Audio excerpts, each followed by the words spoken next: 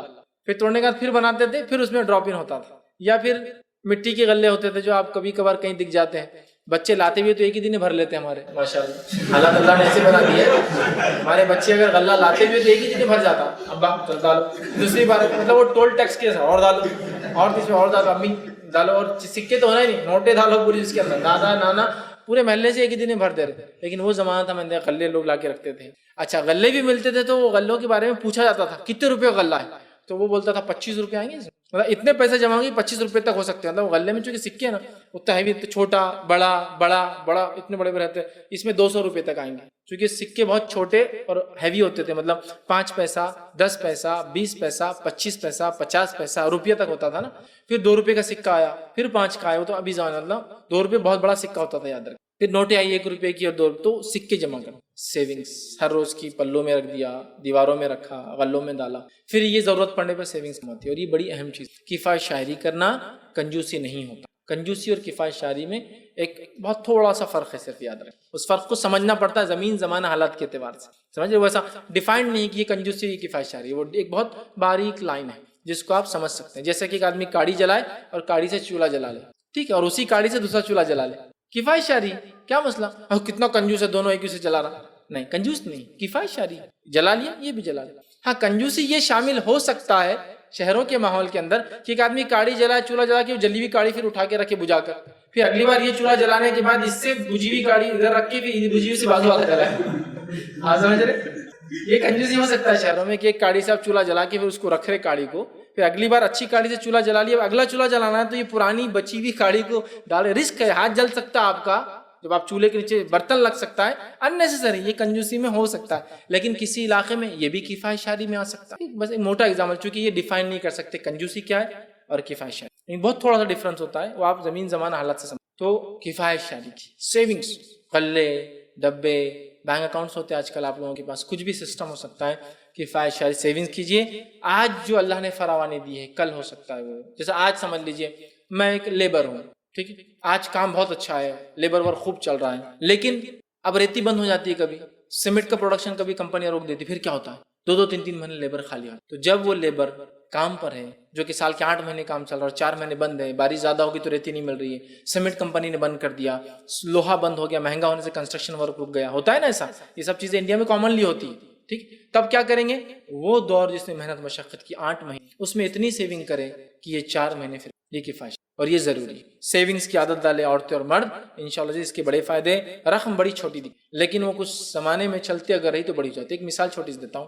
سمجھ لیجئے آپ لوگ ہر سال, آپ کی انکم کے اعتبار سے ڈیپینڈ ہے, سمجھ لیجئے ہر مہینے میری انکم کا 1000 میں بچا سکتا ہوں, 1000 اگر آپ کی انکم کا بچا سکتا ہوں, اور اس کو آپ بازو رکھ دیتے, جو کہ آپ کے لیے کوئی بڑی بات نہیں ہے 1000, لیکن آپ خرچ کر دے بھی تو آپ کے لیے کوئی بڑی بات نہیں, اگلے مہینے آپ اس سے زیادہ کما لیتے ہیں, لیکن وہ 1000 نکالنے کی عادت ڈال لیتے. فار ایگزامپل یہ عادت آپ نے 4 سال چلنے دی, تو کتنا پیسہ جمع کر لیا آپ نے, کم بیش 50,000, ایسی 48,000 ایسی جمع ہو کے پڑا ہوا آپ کے. مطلب یہ یا تو کسی کی مدد میں کام آئے گا, یا تو خود آپ کو ضرورت پڑنے پہ کام آئے گا.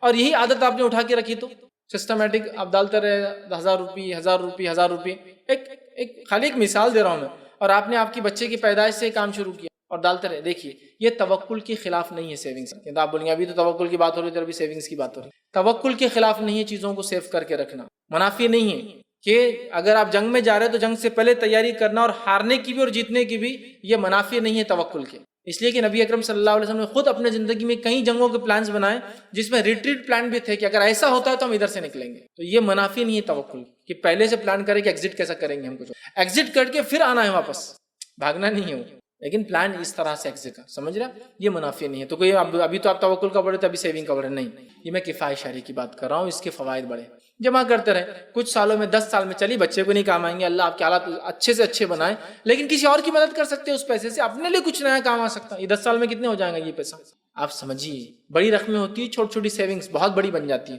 سیونگز کی عادت ڈالیے.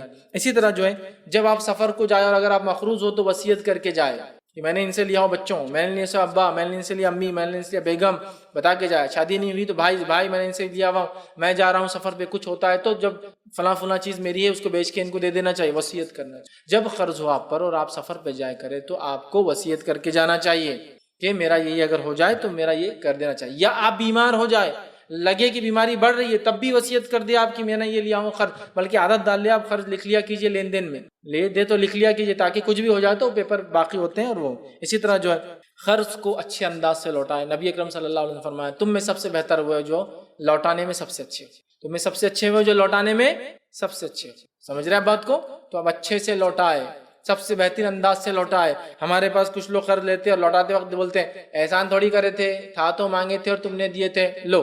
بولتا ہے کیسا عجیب آدمی ہے. سب سے اچھے انداز سے لوٹائے. نبی اکرم صلی اللہ علیہ وسلم ایک مرتبہ ایک صحابی سے ایک اونٹ لیا, ٹھیک ہے, اور اس کے بدلے میں جب ریٹرن کیا تو اس سے بہتر اونٹ دیا. تو انہوں نے کہا میرا تو اتنا اچھا نہیں تھا. تو کہا تم میں سب سے اچھے وہ ہے جو لوٹانے میں سب سے اچھے ہو, اور میں لوٹانے میں تم میں سب سے اچھا ہوں. لیکن اس کو کوئی ہرگز سود لینے کا نیا طریقہ نہ بنائے کہ اللہ کے رسول نے ہلکا اونٹ لیا تھا, ریٹرن بھاری کیا, تو اب تم میرے سے 1 لاکھ لو اور 1.5 لاکھ واپس دینا اچھا اس سے. نہیں, وہاں کوئی ٹرمز پہلے طے نہیں ہوئے تھے, اور اس صحابی کی حالت اللہ کے رسول کو پتا تھا کیا ہے, تو آپ نے ڈبل کام کر دیا, قرض بھی ریٹرن, ہیلپ کی ہیلپ.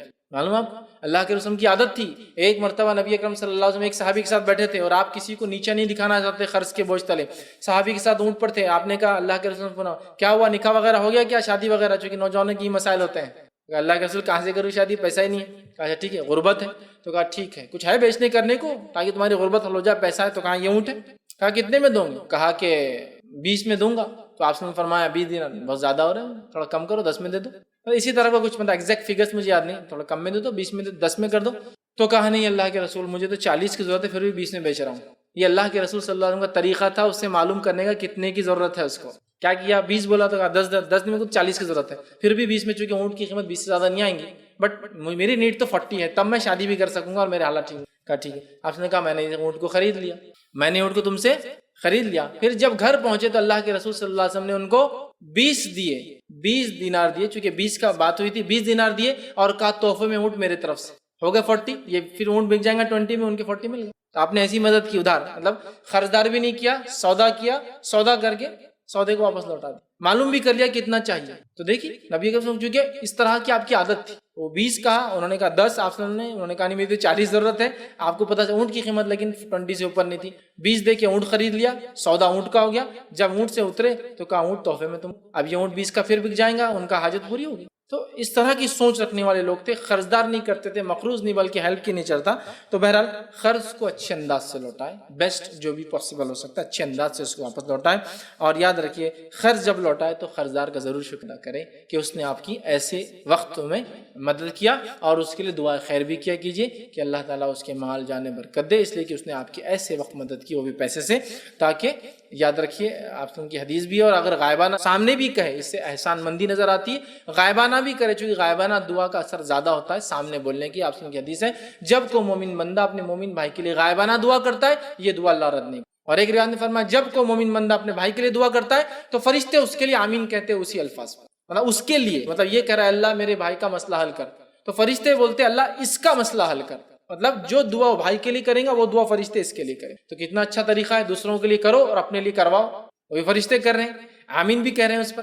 فرشتے کہتے ہیں اللہ اس کے لیے آمین, جب وہ کہتا ہے میرے بھائی کا مسئلہ, فرشتے اس کے لیے آمین. اپنا کام بھی حل ہو رہا ہے. اچھے سے اچھی دعائیں دیجیے, ظاہر بھی دیجیے, چونکہ اس کا شکریہ ادا کرنا ضروری ہے, وہ کیجیے تاکہ وہ اگلی بار آپ کی مدد بھی کر سکتا ہے اور اس سے خوشی بھی ہوں گی. اسی طرح جو ہے قرض کو جو ہے مجبوری سمجھ کے لیجیے, عادت سمجھ کے مت لیجیے, چونکہ بہت اچھی اور پسندیدہ چیز نہیں ہے. یہ چند باتیں تھی بہرحال جو مناسب تھی, میں نے آپ کے سامنے رکھا. قرضدار ہو تو وہ کیا کریں, یہ چند باتیں تھی, یہی باتیں نہیں تھی, یہ چند باتیں تھی جو مناسب میں نے آپ کے سامنے رکھی. اللہ رب العزت سے دعا کہ اللہ سبحانہ تعالیٰ ہم تمام کو کتاب و سنت کے مطابق جو ہے زندگی جینا ہمارے لیے آسان کریں. ہم تمام کو جو ہے حلال روزی دے اور خوب روزی عطا فرمائے, برکت والی روزی عطا فرمائے. ہم تمام کو قرض کے بوجھ سے جو ہے محفوظ رکھے, اور جن پر قرض ہے اللہ ان کی قرض کی ادائیگی میں آسانی کرے. جب تک ہمیں زندہ رکھے, ایمان اور اسلام پر زندہ رکھے, خاتمہ ایمان پر ہو. وآخر دعوانا ان الحمد للہ رب العالمین. سبحان ربک رب العزت عما یصفون وسلام علی المرسلین والحمد للہ رب العالمین.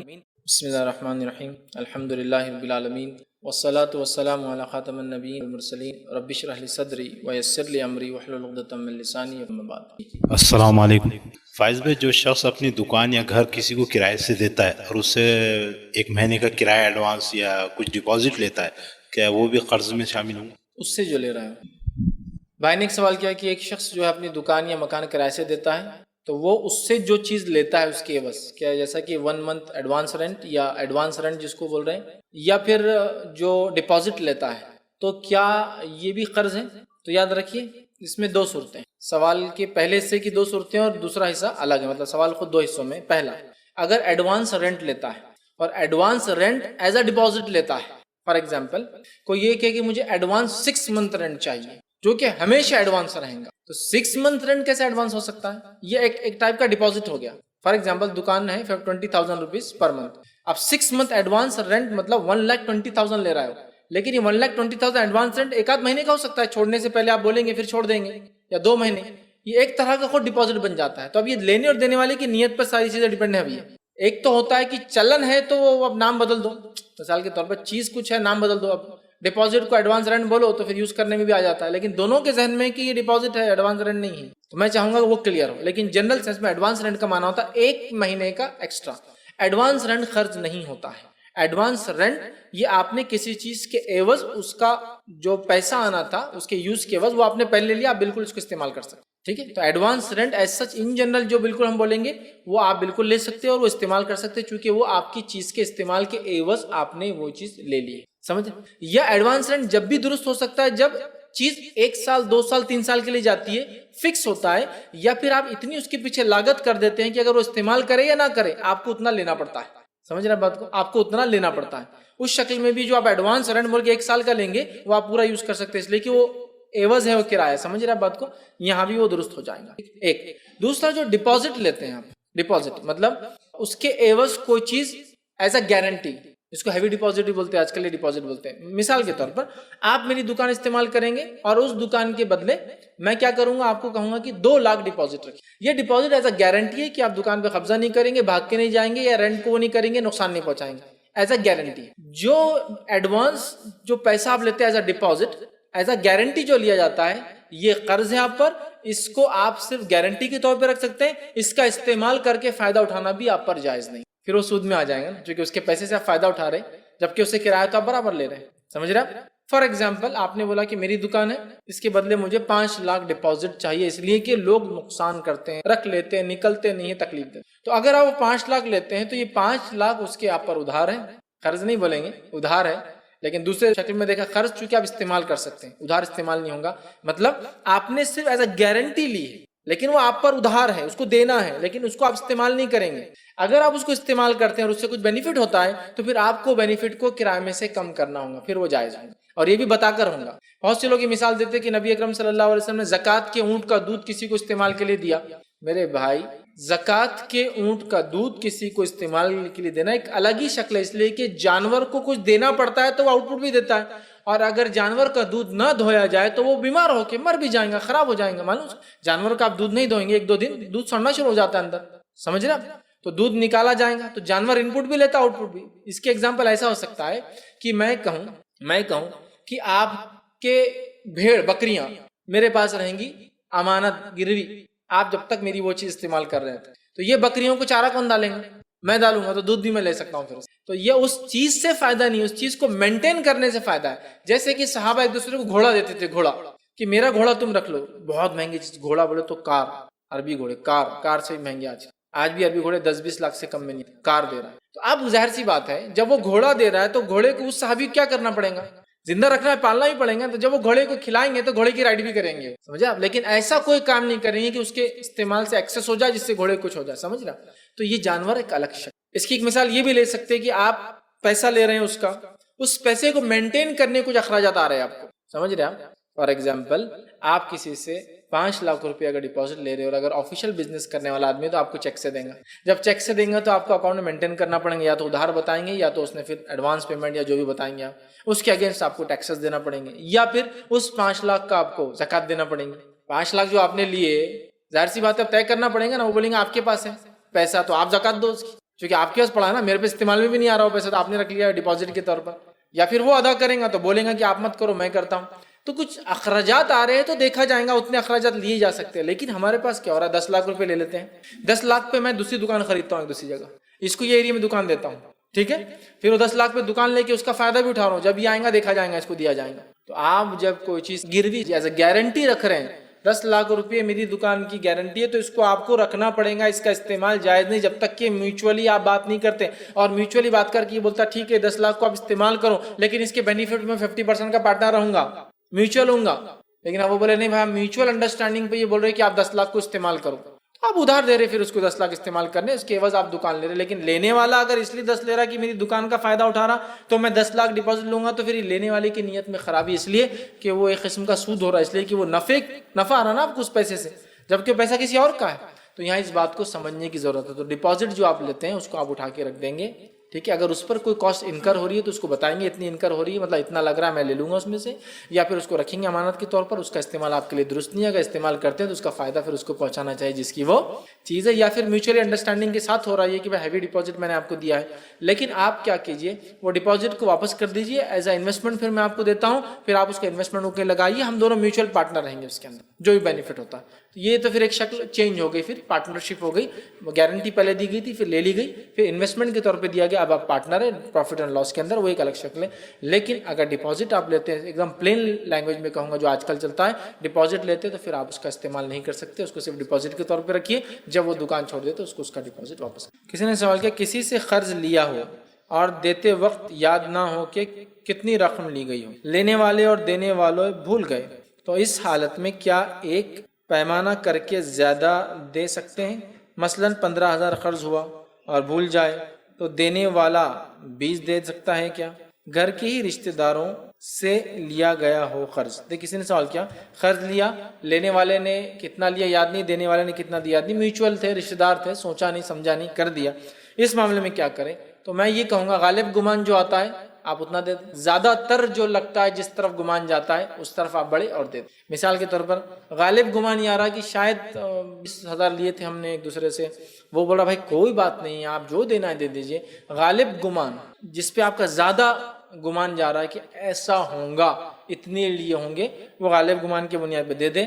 دینے والا اس نیت سے دے کہ اب جو کچھ بچ گیا میں نہیں جانتا ہوں تو میں بہرحال دے رہا ہوں. لینے والا یہ کہے کہ اس کے علاوہ کچھ ہوگا تو میں معاف کرتا ہوں، یہ کوئی مسئلہ نہیں. چونکہ اب جب قرض لیا اور یاد نہیں رکھا مطلب بہت زیادہ اچھا رشتہ ہے، ٹھیک ہے، ورنہ لوگ آٹھانے یاد رکھتے ہیں. تو اس سے میں ایسا اندازہ لگا رہا ہوں کہ رشتہ بہت مضبوط ہے. اور 15,000 کا قرض بھی بھول جا رہے ہیں تو مطلب ایک محبت کی علامت ہے.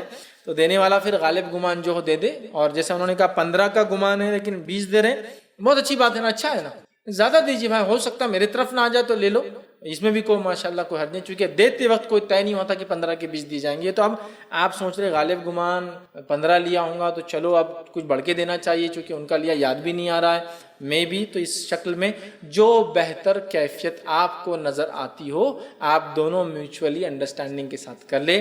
ہو سکتا لینے والا یہ کہے تم 20 دینا چاہ رہے ہو، میں تو 10 ہی مانگ رہا ہوں تم سے، اس لیے کہ مجھے بھی ڈر لگ رہا ہے کہ زیادہ نہ آ جائے. یہ ڈیپینڈ ہے آپ کے ریلیشن پہ. لیکن ہاں آپ لوٹانے میں چونکہ ہم نے اچھے سے لوٹانا چاہیے اور چونکہ آپ لوگ بھول گئے تو میں چاہوں گا زیادہ سے زیادہ دے دیں تاکہ لینے والوں کے لیے ایکسیس ہو تو تحفہ ہو جائے، اس کے لیے گفٹ ہو جائے، اور کم ہو اگر اس میں تو ایک دوسرے سے میوچولی کہہ دے کہ بھائی مجھے اتنا یاد آ رہا ہے میں اتنا دے رہا ہوں، وہ کہے کہ بھائی جو بھی اس سے زیادہ کم تھا میں آپ کو معاف کرتا ہوں، تو معاملہ انشاءاللہ حل جائے گا. میوچل انڈرسٹینڈنگ کے ساتھ کر سکتے ہیں.